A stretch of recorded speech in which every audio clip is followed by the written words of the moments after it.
AI is not going to rise up and kill you, but you might hand it the knife.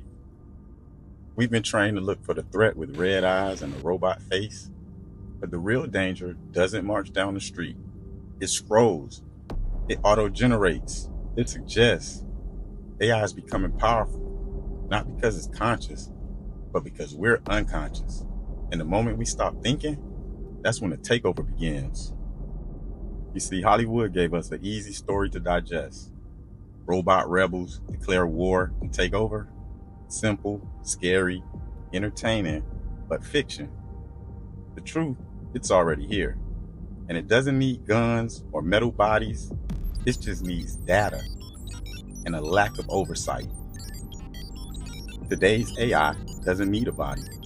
It doesn't need anger. It just needs access. Access to your attention, your habits, your decisions. We're not being haunted. We're being absorbed.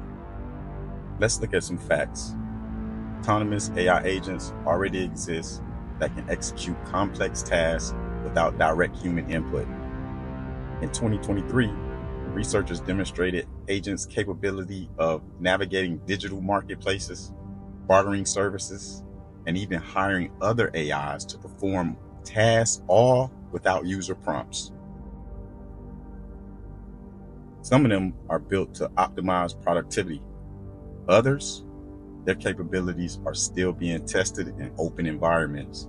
And that's the risk, because once something is an open source and self-improving, it's no longer contained. And yet, we're applauding it, calling it efficient, innovative, game-changing. But here's what we're not calling it: dangerous. Not because it's malicious, but because we're handing over the wheel with no idea where this car is going. And we're disabling the brakes.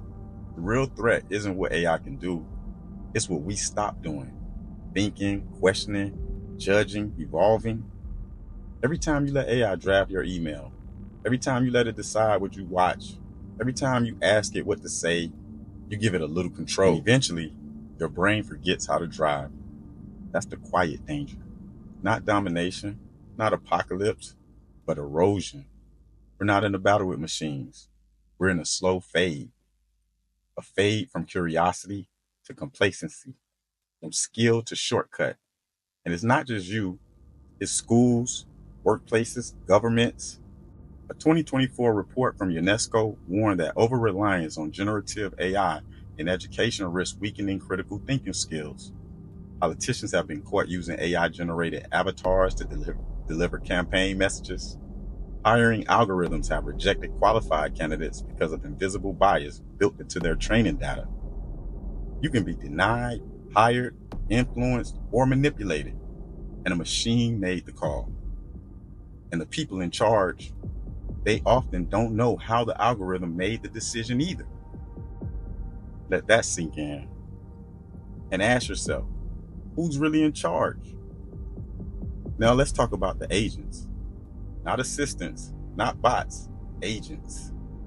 Digital workers that can take actions, make decisions, and rewrite their own instructions.